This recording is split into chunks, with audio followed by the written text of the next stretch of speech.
أعوذ بالله السميع العليم من الشيطان الرجيم همزه ونفخه ونفخه بسم الله الرحمن الرحيم الحج أشهر معلومات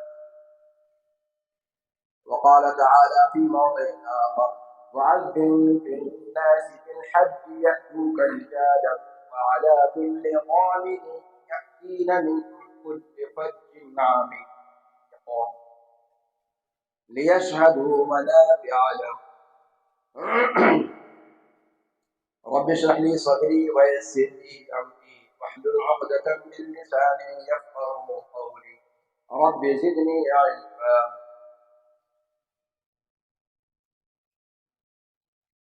حاضرین کرام، اللہ رب العالمین حمد و ثنا اور نبی مقدس صلی اللہ علیہ وسلم پر صلاۃ و سلام کے بعد عربی تقویم کے اعتبار سے رمضان المبارک کا مقدس مہینہ ختم ہوتے ہی شوال کے مہینے کا آغاز ہوتا ہے، اور شوال کا مہینہ یہ اسلام کے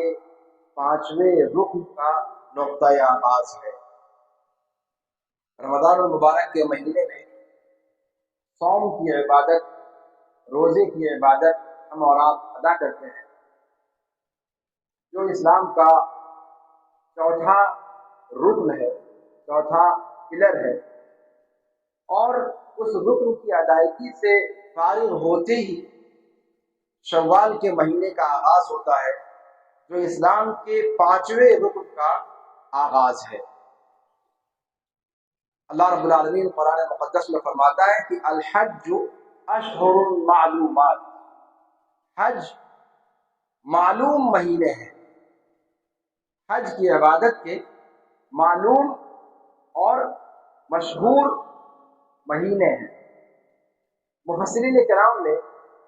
اس آیت کی تفسیر میں اس بات کو بیان فرمایا ہے کہ حج کے معلوم مہینوں سے کون سا مہینہ مراد ہے؟ تو تقریباً تمام مفسرین اس بات پر متفق ہے کہ اس کا پہلا مہینہ، حج کے مہینوں کا آغاز شوال سے ہوتا ہے۔ شوال یہ پہلا مہینہ ہے حج کا، اور اس کے بعد ذی القعدہ کا مہینہ، اور اس کے بعد ذی الحجہ کے 10 دن، 2 مہینہ 10 دن، یہ حج کے مہینے کہلاتے ہیں۔ انہی کو قرآن مقدس نے اشہر معلومات کہا ہے، یعنی حج کے وہ مہینے جن میں حج کا احرام باندھنا اور حج کی نیت کر کے سفر کرنا درست ہے۔ تو اس طریقے سے حج کے یہ مہینے کتنے ہوئے؟ شوال کا مہینہ، ذی القعدہ کا مہینہ، اور ذی الحجہ کے 10 دن۔ ذی الحجہ کے 10 دن ضرور کہا جاتا ہے، لیکن حقیقت میں وہ 10 دن نہ ہو کر 9 ہی دن، اس لیے کہ 10واں دن یوم النحر ہوتا ہے، اور یوم النحر کسی حاجی کے حج کے ارادہ کرنے کا وقت نہیں ہے، اس لیے کہ حج کے لیے آخری تاریخ جس میں ایک حاجی کو عرفہ پہنچ جانا چاہیے وہ ہے 9 تاریخ۔ اگر 9 تاریخ ذی الحجہ کی کسی نے مس کر دی تو پھر وہ حج اس کا ہوگا ہی نہیں، اس لیے کہ حج کا یہ رکن، یعنی عرفہ میں ٹھہرنے والا جو رکن ہے، یہ ایسا رکن ہے کہ جس کی ادائیگی کے بغیر حج ہوتا ہی نہیں ہے۔ لہذا اگر صحیح معنوں میں دیکھا جائے تو حج کے لیے احرام باندھنے کا وقت، حج کی عبادت میں داخل ہونے کا وقت شوال کا پورا مہینہ، ذی القعدہ کا پورا مہینہ، اور ذی الحجہ کے 9 دن ہے، لیکن 10 دن عام طور سے جمہور نے کہا ہے۔ اور 10 دن جن لوگوں نے کہا بھی ہے انہوں نے 10ویں دن کو شامل نہیں کیا ہے۔ 10 ذی الحجہ کی فجر کی نماز یا طلوع فجر سے پہلے تک کے وقت کو رکھا گیا ہے، یعنی 10 ذی الحجہ کو طلوع فجر سے پہلے پہلے تک اشہر معلومات یا حج کا مہینہ مانا گیا ہے عام طور سے۔ امام شافعی رحمہ اللہ اسی بات کے قائل ہیں، امام ابو حنیفہ اور امام احمد ابن حنبل رحمہم اللہ وہ کہتے ہیں صرف کہ 10واں دن پورے کا پورا شامل ہے۔ تو اس طریقے سے 2 مہینہ 10 دن ان کے نزدیک مکمل ہے۔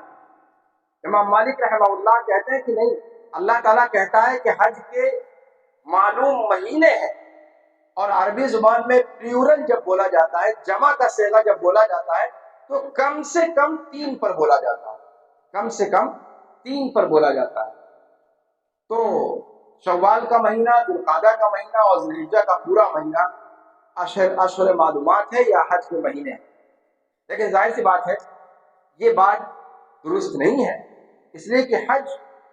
کا مہینہ انہی مہینوں کو کہا جاتا ہے جن میں حج کی عبادت کے لیے احرام باندھنا درست ہے، اور وہ صرف اور صرف 2 مہینہ 10 دن ہے، یعنی 10واں دن طلوع فجر تک، جیسا کہ جمہور کا مسلک ہے۔ اس میں سے 1 مہینہ گزر گیا اور 1 مہینہ 10 دن تقریباً یا 8 دن یا 9 دن ابھی باقی ہے۔ حج یہ اسلام کا 5واں رکن ہے، اور اللہ رب العالمین کی طرف سے یہ تمام مسلمانوں پر جو بیت اللہ شریف تک جانے کی سکت رکھتا ہے اس کے اوپر واجب۔ وَلِلَّهِ عَلَى النَّاسِ حِجُّ الْبَيْتِ مَنِ اسْتَطَاعَ إِلَيْهِ سَبِيلًا، اللہ رب العالمین کی جانب سے حج فرض ہے، واجب ہے لوگوں پر، لوگوں میں سے ان لوگوں پر جو وہاں تک جانے کا زاد راہ رکھتے ہیں، جو وہاں تک جانے کی استطاعت رکھتے ہیں۔ اس کا مطلب یہ ہوا کہ حج کا جو رکن ہے وہ تمام مسلمانوں پر بغیر کسی فرق کے واجب اور فرض نہیں ہے، جیسا کہ نماز کا معاملہ ہے، بلکہ یہ حج یہ زکوٰۃ کی طرح سے، جیسے زکوٰۃ صاحب نصاب شخص پر فرض ہوتی ہے اور حولان حول سال گزرنے کے بعد فرض ہوتی ہے، ویسے ہی یہ حج کا معاملہ بھی اس میں ایک اضافی شرط ہے، اور وہ یہ کہ حج انہی لوگوں پر فرض ہے جو حج بیت اللہ کی طاقت رکھتے ہوں۔ اب اس طاقت رکھنے میں بہت سارے پہلو شامل ہیں۔ مثال کے طور پر ایک شخص مالدار ہے لیکن اس کے اوپر لاکھوں کا یا کروڑوں کا قرض ہے، اب کیا ایسے شخص پر حج فرض ہے؟ ظاہر سی بات ہے کہ حج فرض نہیں ہے، مالدار ہونے کے باوجود حج فرض نہیں ہے، اس لیے کہ اس کے اوپر قرض ہے، اور قرض کی ادائیگی یہ مقدم ہے۔ قرض کو ادا کرنا یہ فرض ہے جس میں کوئی گنجائش نہیں ہے، لیکن حج تب آپ کے اوپر فرض ہوتا ہے جب آپ کے اوپر قرض وغیرہ کی ادائیگی سے فارغ ہونے کے بعد اتنا مال بچ رہے کہ آپ وہاں جانے اور آنے کا خرچ اٹھا سکیں۔ اس کا مطلب یہ ہوا کہ قرض یہ حج کی عبادت کے فرض ہونے سے روک دینے والی چیز ہے۔ اگر آپ کے اوپر قرض ہے تو پہلے قرض کی ادائیگی کا انتظام کیجیے۔ مثال کے طور پر عورت کا معاملہ ہے، عورت مالدار ہے، جانے اور آنے کا خرچ رکھتی ہے، لیکن آپ جانتے ہیں کہ عورت اللہ کے رسول صلی اللہ علیہ وسلم نے منع فرمایا ہے کہ وہ اکیلے سفر نہیں کر سکتی۔ بخاری شریف کی روایت ہے کہ وہ اکیلے سفر ایک دن کی مسافت بھی ایک دن کی مسافت کا سفر بھی بغیر محرم کے نہیں کر سکتی، اللہ کے رسول صلی اللہ علیہ وسلم نے منع فرمایا۔ لہذا اگر محرم کا خرچ نہیں اٹھا سکتی عورت تو پھر اس کے اوپر حج فرض نہیں ہے، گرچہ اس کو اپنے آنے جانے کا خرچ موجود ہو۔ دھیان دیجیے گا، اللہ رب العالمین نے کیا فرمایا کہ وَلِلَّهِ عَلَى النَّاسِ حِجُّ الْبَيْتِ مَنِ اسْتَطَاعَ إِلَيْهِ سَبِيلًا، مَنِ اسْتَطَاعَ إِلَيْهِ سَبِيلًا، جو وہاں تک جانے کی سکت رکھتا ہو، اس سکت کے اندر صرف یہ نہیں ہے کہ آپ کو وہاں آنے جانے کا خرچ آپ کے پاس میسر ہو، بلکہ کچھ اضافی قیود بھی، ان قیود کا اعتبار بھی رکھنا ضروری ہے۔ یہ اور بات ہے کہ ائمہ کرام نے جو آخری مثال میں نے آپ کو دی عورتوں کے تعلق سے کہ بغیر محرم کے اس کا سفر کرنا درست نہیں، اللہ کے رسول صلی اللہ علیہ وسلم نے واضح طور پر اپنی احادیث شریفہ میں اس سے منع فرمایا ہے۔ لیکن ائمہ کرام نے، ائمہ اربعہ رحمہ اللہ کا اگر ہم دیکھیں، امام ابو حنیفہ، امام شافعی، امام مالک، امام ابو حنیفہ رحمہ اللہ، ان کے اقوال میں اس کی گنجائش ملتی ہے۔ امام مالک اور امام شافعی کا قول ہے کہ اگر عورت کے بارے میں اطمینان ہو،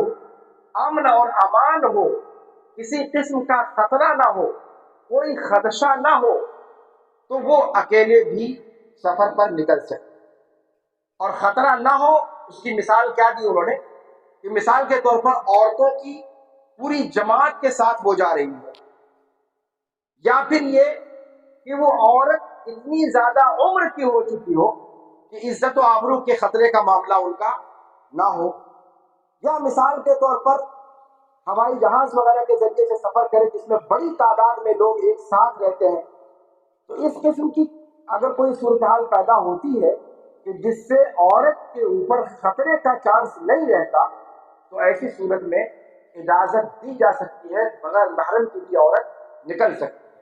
امام ابن تیمیہ رحمہ اللہ نے بھی اس بات کی تائید کی ہے کہ اگر ایسے معاملہ، ایسی صورتحال ہو کہ عورت کی اصل معاملہ عورت کو اکیلے نکلنے سے روکا کیوں گیا ہے؟ تاکہ اس کی عزت و آبرو کی حفاظت کی جائے، اس کی جان مال، عزت اور آبرو کی حفاظت کی جائے۔ عورت تنہا اپنی حفاظت کر پانے سے معذور ہوتی ہے عام طور پر، تو اگر یہ خطرہ نہیں ہے اور اگر عورت کی عزت و آبرو کا معاملہ اور اس قسم کا کوئی خطرہ نہیں ہے اس کا، تو پھر وہ جیسے کہ شکلیں میں نے ذکر کی، تو امام مالک اور امام شافعی رحمہ اللہ اور متاخرین میں امام ابن تیمیہ رحمہ اللہ، ان جیسے ائمہ نے اس بات کی گنجائش نکالی ہے کہ عورت بغیر محرم کی بھی جا سکتی ہے۔ اور حالیہ دنوں میں یہ بات سننے میں آئی ہے کہ شاید سعودی حکومت نے اس قسم کی اس شرط کو بہت سختی کے ساتھ لاگو کرنا چھوڑ دیا ہے، کیونکہ ائمہ اربعہ میں سے دو ائمہ جیسے امام ابو حنیفہ اور امام شافعی اور امام مالک کا قول ملتا ہے، تو وہ مسائل جن میں ائمہ کرام کا اختلاف ہے ان میں گنجائش نکالی جا سکتی ہے۔ اس چیز کو دیکھتے ہوئے سعودی حکومت نے اس قانون پر اب سختی سے شاید عمل کرنا چھوڑ دیا ہے، لیکن یہ کہ بہرحال اصل حکم وہی ہے کہ عورت بغیر محرم کے سفر نہ کرے۔ اگر کوئی عورت ان ائمہ کے اقوال کو سامنے رکھ کر کے وہ جو رسک لیتی ہے تو یہ اس کا اپنا ذاتی معاملہ ہوگا، ورنہ شریعت کا اصل حکم یہی ہے کہ عورت بغیر محرم کے سفر نہ کرے۔ اسی طریقے سے قرض کا جو معاملہ میں نے ذکر کیا، اس معاملے کو لے کر کے بہت سارے لوگ غفلت میں پڑے رہے۔ قرض یہ بندوں کے حقوق ہے اور حج یہ اللہ کا حق ہے، اور حج میں بھی تھوڑی سی تفصیل میں یوں کرنا چاہوں گا کہ کوئی حج کے لیے جاتا ہے تو اس کی دو شکل ہو سکتی۔ ایک شکل کیا ہوتی ہے کہ وہ اپنی زندگی کا پہلا حج کر رہا ہے، جس کو حجۃ الاسلام کہا جاتا ہے، جو 5واں رکن آپ ادا کرنے جا رہے ہیں، جو پہلا آپ کا حج ہے، جو آپ کے اوپر اللہ رب العالمین نے واجب اور فرض قرار دیا ہے۔ یہ ساری باتیں اس حج کے تعلق سے کہی جاتی ہیں، اور اگر آپ کا حج فرض والا آپ نے حج کر لیا ہے اور آپ تطوعاً آپ اضافی حج کر رہے ہیں، تو ظاہر سی بات ہے ان کا معاملہ تو اور زیادہ الگ ہوگا۔ تو جو شخص اپنا پہلا حج کرنا چاہتا ہے اسے چاہیے کہ حج کے لیے ارادہ بنانے سے پہلے وہ ان چیزوں سے اپنے آپ کو الگ کر لے جو بندوں کے حقوق ہیں۔ اس لیے کہ امام شیخ محمد بن صالح العثیمین رحمہ اللہ فرماتے ہیں، اور لجنہ دائمہ کا بھی یہ فتویٰ ہے کہ اگر کسی شخص کے اوپر قرض ہے تو اگرچہ مالدار ہے لیکن حج اس کے اوپر فرض نہیں ہوا، اس لیے کہ قرآن کی آیت کیا کہتی ہے کہ حج فرض ہے اس شخص پر جو استطاعت رکھتا ہے، اور یہ استطاعت نہیں رکھتا ہے یہ مستطیع نہیں مانا جائے گا۔ اگر قرض کا انبار کسی کے اوپر لگا ہوا ہے تو گھر سے مالدار کہلاتا ہے، دنیا کی نگاہ میں مالدار ہے، لیکن وہ حقیقت میں مستطیع نہیں ہے۔ شیخ ابن عثیمین نے بھی اس بات کو ذکر کیا ہے رحمہ اللہ نے۔ تو اس لیے قرض کا معاملہ اگر ہے تو پہلے چاہیے اس بندے کو کہ قرض کی ادائیگی کرے، قرض کی ادائیگی کرنے کے بعد حج کے رکن کی ادائیگی کا اہتمام کرے، اس لیے کہ حج اس کے اوپر تب تک فرض ہی نہیں ہوتا جب تک وہ اپنے قرض کو ادا نہیں کر لیتا۔ لیکن یہاں پر ایک سوال ہے، اگر کسی شخص نے اس کے خلاف ورزی کر لی، قرض لگا ہوا ہے لیکن حج کا ارادہ اس نے بنا ہی لیا، تو اب ایسی صورت میں اس کے حج کا حکم کیا ہوگا؟ کیا استطاعت نہ ہونے کے باوجود اس نے حج کا قصد کر لیا تو اس کا حج ادا مانا جائے گا یا اس کا حج ادا نہیں ہوگا؟ اس سلسلے میں علماء کرام نے اس بات کو واضح کیا ہے کہ قرض رہتے ہوئے اگر کوئی شخص حج کا ارادہ بنا لیتا ہے تو وہ گنہگار ہوگا، لیکن اس کا حج ادا ہو جائے گا، اس کا حج ادا ہو جائے گا، اس لیے کہ حج کی عبادت وہ ایک مستقل ایک عبادت ہے۔ وہ قرض رہتے ہوئے حج کا ارادہ بنا رہا ہے، یہ کام اس کا گناہ کا کام ہے، اس کو ایسا نہیں کرنا چاہیے۔ اس کے لیے وہ اللہ رب العالمین کے ہاں اس کے اللہ رب العالمین کے یہاں پرسش ہو، لیکن جو حج کی عبادت جو انجام دے رہا ہے، حج کی عبادت اس کی ادا ہو جائے گی۔ علماء کرام کہتے ہیں کہ اس شخص کا معاملہ اس سے زیادہ خراب نہیں ہے جو شخص حرام کی آمدنی رکھتا ہے۔ آپ جانتے ہیں کہ آج کل تو اللہ ماشاء اللہ ہم میں سے کتنے لوگ حلال و حرام کی پرواہ کرتے ہیں۔ اللہ رب العالمین اپنے فرمان میں رکھے اور ہم لوگوں کے اندر یہ شعور پیدا فرمائے کہ حرام کی کمائی ہم اس سے گریز کریں۔ لیکن مثال کے طور پر اگر ایک بندہ حرام کی کمائی رکھتا ہے، چور ہے، ڈاکو ہے مثال کے طور پر، اور چوری اور ڈاکو کے ذریعے سے، غبن کے ذریعے سے، ظلم کے ذریعے سے اس نے اپنی دولت اکٹھا کی اور اب جب مالدار ہو گیا تو اس کو حج کی سوچی۔ اب ایسے شخص کا حج، اس کا کیا حکم ہے؟ اس کا حج ہوگا یا نہیں ہوگا؟ علماء کرام کہتے ہیں کہ اس کا حج ہو جائے۔ وہ حرام طریقے سے اس نے پیسے لیے، دولت اکٹھا کی، اس کے اعتبار سے وہ گنہگار ہوگا، اس کا مواخذہ اللہ رب العالمین کے یہاں ہوگا، اس کی سزا کم نہیں ہوگی۔ لیکن حج کی عبادت جو اس نے انجام دی ہے وہ عبادت اس کی انجام پذیر ہو جائے گی، اس کا حج ہو جائے گا۔ تو علماء کرام نے کہا کہ اگر حرام کی دولت ہوتے ہوئے حج کی عبادت پر اثر نہیں پڑتا، حج کی فرضیت انسان سے ثابت ہو سکتی ہے، تو یہ شخص جس کے اوپر قرض ہے یہ تو بدرجہ اولا اس بات کا مستحق ہے کہ اس کا حج ہو جائے۔ لیکن یہ استثنائی شکلیں ہیں، اصل یہ ہے کہ ہم میں سے جو شخص بھی اس عظیم عبادت کا ارادہ کرے اسے چاہیے کہ سب سے پہلے جو حقوق بندوں کے رہ گئے ہیں ان حقوق کی ادائیگی کر دے، جو ظلم و زیادتی اس نے کی ہے ان ظلم و زیادتی کی چیزوں کو واپس کر دے، اور جس شخص سے لین دین کا جس قسم کا بھی معاملہ ہے وہ ان معاملات کو نپٹارا کر لوگوں کے سے مل کر کے اپنی غلطیوں کو معاف کروا دے، اپنا دل صاف و شفاف کر لے، اپنی دشمنیوں کو ختم کر دے۔ اس لیے کہ حج کی عبادت کے لیے آپ جب نکلتے ہیں تو آپ ایک عظیم عبادت کے لیے نکل رہے ہیں، اللہ رب العالمین کے گھر کی زیارت کے لیے نکل رہے ہیں، اور آپ جانتے ہیں کہ اللہ رب العالمین نے قرآن کریم کے اندر بھی اس بات کو ذکر کیا ہے، اور احادیث شریفہ میں بھی اللہ کے رسول صلی اللہ علیہ وسلم نے بیان فرمایا ہے کہ اللہ تعالی قلب سلیم سے انجام دی ہوئی عبادتوں کو قبول فرماتا ہے، الا من اتى الله بقلب سلیم۔ اللہ رب العالمین کے ہاں جو باعث نجات عبادتیں ہوں گی وہ اسی شخص کی عبادت ہوگی جو قلب سلیم رکھتا ہے. اور قلب سلیم کا مطلب یہ ہے کہ جو ہر قسم کی اس طرح کی بیماریوں، دل کی بیماریاں، حسد ہو، کینہ ہو، کپٹ ہو، بغض ہو، دشمنی ہو، منافقت ہو، اس قسم کی چیزوں سے، غیبت ہو، چغلی ہو، یہ ساری کی ساری چیزیں یہ انسان کے دل کو روگ لگانے والی ہیں. اور روگی دل سے اللہ رب العالمین کوئی عبادت قبول نہیں کرتا. اور اگر ہم اور آپ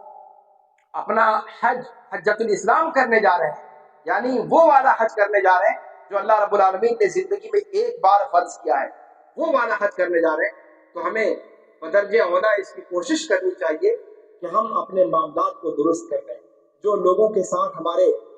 جو اوپر نیچے تعلقات ہیں، ان تعلقات کو درست کر لیں. اپنی کمائی کو حلال رکھیں، حلال کمائی کا استعمال کریں. اس لیے کہ وہ مسئلہ جو بیان کیا گیا کہ حرام کی کمائی سے قبول ہوتا ہے یا نہیں قبول ہوتا، وہ مسئلہ استثنائی مسائل ہے. اصل یہی ہے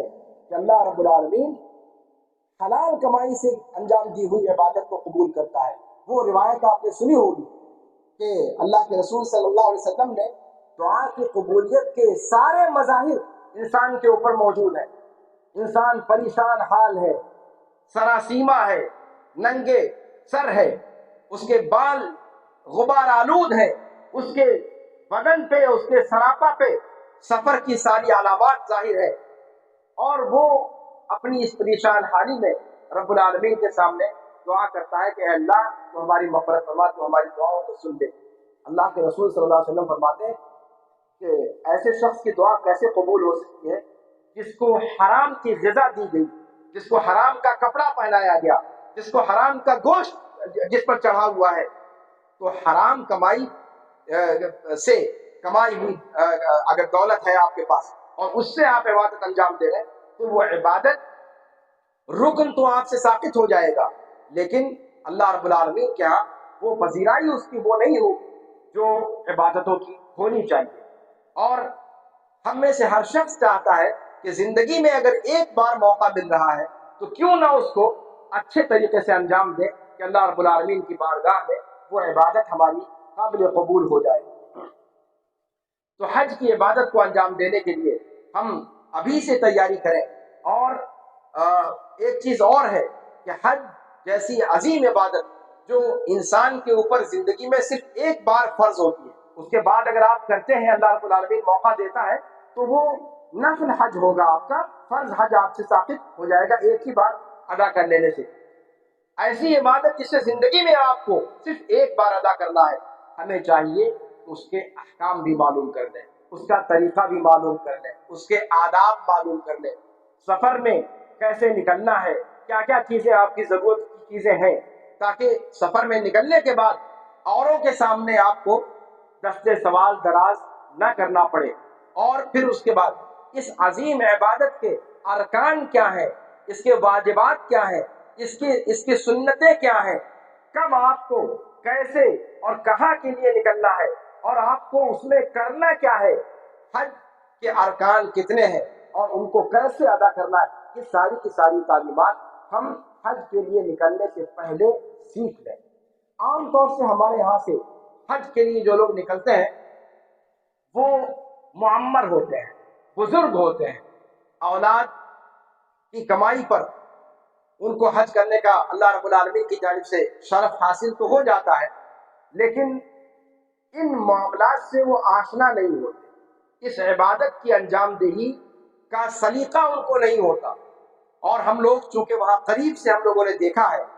خاص طور سے بر صغیر کے جو حجاج ہیں، معاف کیجیے گا، ہندوستان، پاکستان، بنگلہ دیش اور نیپال، ان جگہوں سے جانے والے حجاج کے اندر جتنی زیادہ غفلت اور جتنا زیادہ مجرمانہ ایک طرز عمل دیکھنے کو ملتا ہے، اتنا اور جگہوں کے حجاج کے تعلق سے نہیں ملتا. جبکہ آج کل کے زمانے میں حج کے تعلق سے اگر کوئی شخص صحیح طریقے سے دیکھنا چاہے، اپنے گھر میں بیٹھ کر کے ملٹی میڈیا موبائل کے ذریعے سے یا پھر ٹیلی ویژن کے ذریعے سے یا پھر اور جو ذرائع انٹرنیٹ کے ذریعے سے، وہ سارے حج کے طریقوں کو دیکھ سکتا ہے، اپنی آنکھوں سے یعنی اس کے لیے پڑھا لکھا ہونا ضروری نہیں ہے، ویڈیو لگا دیا جائے کہ کیسے انسان کو کیا کرنا ہے حج کے طریقے کے بارے میں. اور اللہ کے فضل و کرم سے جگہ جگہ کیمپ لگائے جاتے ہیں، تربیتی کیمپ، حج تربیتی کیمپ. جمعیت اہل حدیث جو سدھارتھ نگر کی ہے، اس نے بھی اب تک کئی کیمپ لگائے ہیں. تو ہم میں سے جو شخص حج کے لیے نکلنے کا ارادہ کرے اسے چاہیے کہ اس قسم کے تربیتی کیمپوں میں شمولیت اختیار کرے تاکہ حج کا طریقہ صحیح طریقے سے وہ جان لے. ایسا نہ ہو کہ حج کے لیے، میں آپ کو بتاتا ہوں شخصی طور پر بہت سارے حجاج کرام کو ہم نے دیکھا، ابھی آپ کو خطبے کے شروع میں میں نے ذکر کیا کہ عرفہ کا قیام، عرفہ میں وقوف 9 تاریخ کو، یہ حج کا وہ رکن ہے کہ اگر وہ ادا نہیں ہوتا تو آپ کا حج ہی نہیں ہوگا. اس میں کسی کا اختلاف نہیں ہے. یہ نہیں ہے کہ امام فلاں نے یہ کہا، امام فلاں نے یہ کہا. کسی کے نزدیک اگر وقوف عرفہ نہیں ہوتا ہے تو اس شخص کا حج ہی نہیں ہوتا. اب ایک بھولے بھالے حاجی صاحب عرفہ کے دن سارے حاجی عرفات میں قیام کر رہے ہیں اور وہ بیت اللہ شریف کا طواف کرتے ہوئے نظر آئے. کہا بھیا آپ یہاں کیا کر رہے ہو؟ کہا آج خالی ملا تو دل چاہا کہ زندگی بھر کے ارمان پورے کر دو.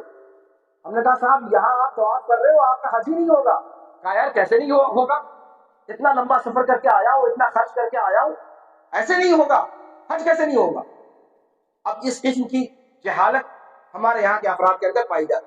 وجہ کیا ہے کہ ان کے ذہن کو ان کا ذہن اس سلسلے میں ہموار نہیں کیا گیا، ان کو بتایا نہیں گیا کہ بھائی حج کے اندر کچھ چیزیں ایسی ہیں، اور خاص طور سے یہ ایک اکلوتی چیز ہے یہ ایسی.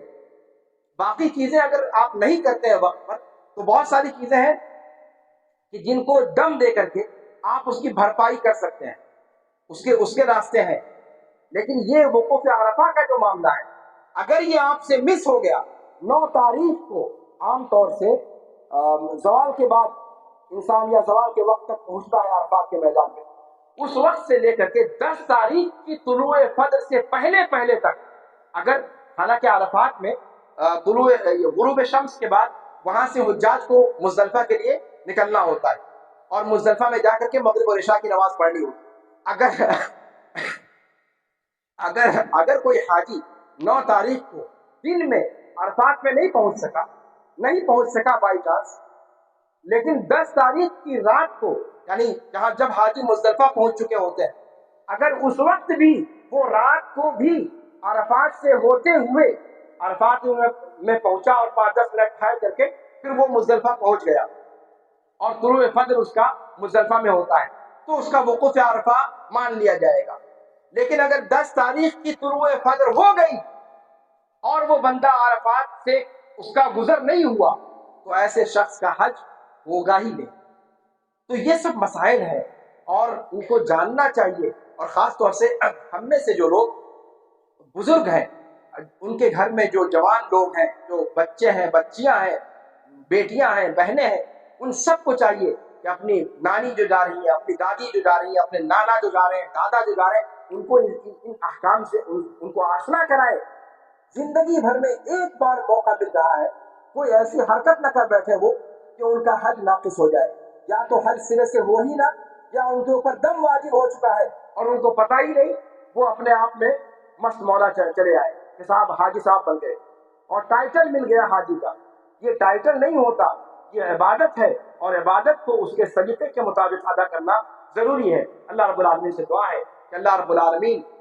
ہمیں توفیق دے کہ جب بھی ہم میں سے جس شخص پر بھی یہ عبادت فرض ہو جائے، ہم پہلی فرصت میں صحت اور تندرستی رہتے ہوئے آج اور کل اور اس سال اور اگلے سال، اس سال اور اگلے سال ٹال مٹول کے بجائے جیسے ہی ہمارے اوپر حج فرض ہو، ہم استطاعت کو پہنچ جائیں، اللہ رب العالمین ہمیں توفیق دے کہ ہم پہلی فرصت میں حج ادا کرنے کی کوشش کریں. ہمارے یہاں جو مزاج بنا ہوا ہے کہ جب سٹھیا جاتے ہیں تب اس کے بعد کہتے ہیں کہ صاحب آپ کسی لائق نہیں بچے تو چلو اس کام کو کر دیتے ہیں. یہ کسی لائق نہ بچنے والی عمر کا یہ رکن نہیں ہے. یہ رکن تب ادا کرنا چاہیے جب انسان ہٹا کٹا مشتنڈا ہو، اس لیے کہ اس میں چلنا پڑتا ہے، دوڑنا پڑتا ہے، اس میں تگودو کرنی پڑتی ہے. حج ایسی عبادت ہے جس میں پیسے بھی خرچ ہوتے ہیں، جس میں انرجی بھی خرچ ہوتی ہے، جس میں طاقت بھی لگتی ہے. تو یہ حج کی جو عبادت ہے یہ صحت اور تندرستی رہتے ہوئے انسان کو کرنے کی کوشش کرنی چاہیے۔ ہمارے یہاں بھی اس قسم کا مزاج ہے کہ آخری عمر میں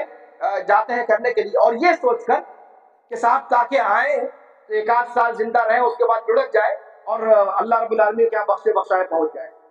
بھیا موت کا کیا آپ نے گارنٹی دے رکھی ہے کہ آپ کی موت کب ہوگی؟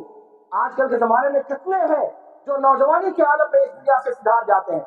اس لیے ہمیں اس بات کا انتظار نہیں کرنا چاہیے کہ ہم جب ادھیڑ ہو جائیں گے یا سٹیا جائیں گے تب ہم حج کا ارادہ کریں گے۔ اللہ رب العالمین ہمارے اندر ہوش گوش پیدا فرمائے۔ اللہ رب العالمین ہمیں توفیق دے کہ یہ عبادت جیسے ہی ہم پر فرض ہو، پہلی فرصت میں اپنی مکمل صحت و تندرستی میں اللہ رب العالمین ہمیں اس رکن کی ادائیگی کی توفیق عطا فرمائے۔ اللہ رب العالمین جتنے بھی حجاج کرام پہنچنا شروع ہو چکے ہیں سعودی عرب کے اندر، دنیا کے کونے کونے سے، ہندوستان سے بھی جو پہلے قافلے ہیں وہ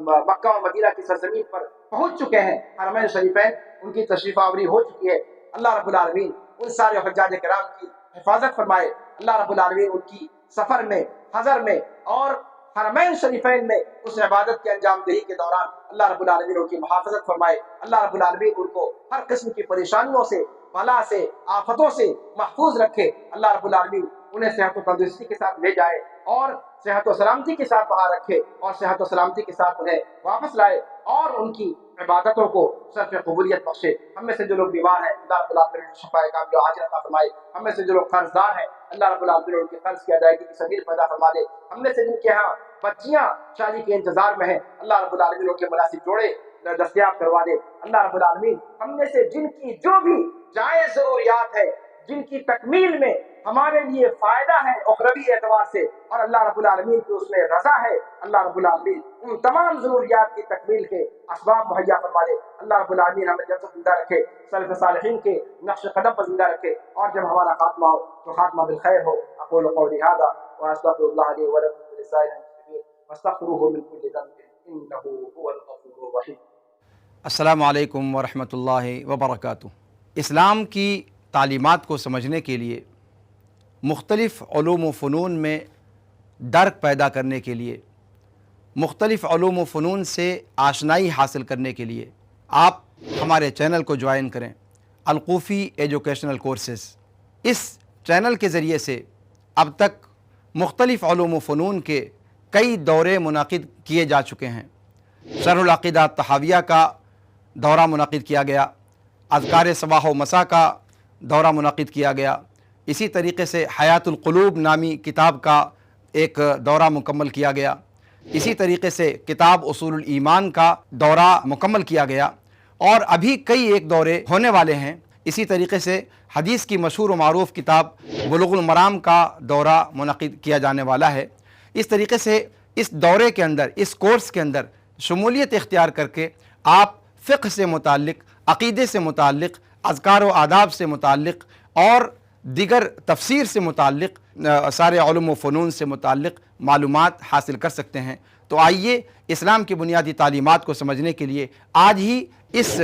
چینل کو جوائن کریں۔ ہمارا یہ چینل یوٹیوب پر بھی موجود ہے اور فیس بک پر بھی موجود ہے اور واٹس ایپ پر گروپ کی شکل میں بھی موجود ہے۔ 3500 سے زائد فالوورز ہمارے ہاں جوائن کر چکے ہیں اور انشاءاللہ اس میں روز بروز اضافہ ہی ہو رہا ہے۔ تو آئیے بغیر کسی تاخیر کے اسلامی تعلیمات کو سمجھنے کے لیے اس یوٹیوب چینل پر آئیے اور اس کو جوائن کیجئے، فیس بک پر ہمارے ساتھ جوائن ہوں اور اسی طریقے سے واٹس ایپ پر بھی ہمارے ساتھ آپ جوائن ہوں۔ اور یہاں یہ بتانا بہتر ہوگا کہ جو بھی کورس ہمارے ساتھ آپ مکمل کریں گے اس کورس کی ایک سرٹیفکیٹ آپ کو دی جائے گی اور یہ فری آف کاسٹ ہے، اس کی کوئی فیس نہیں لی جائے گی، اس کا کوئی معاوضہ نہیں لیا جائے گا، یہ صرف خالصتاً لوجہ اللہ ہے۔ آئیے بغیر کسی تاخیر کے پہلی فرصت میں آپ ہمارے ساتھ جوائن ہوں۔ والسلام علیکم ورحمۃ اللہ وبرکاتہ۔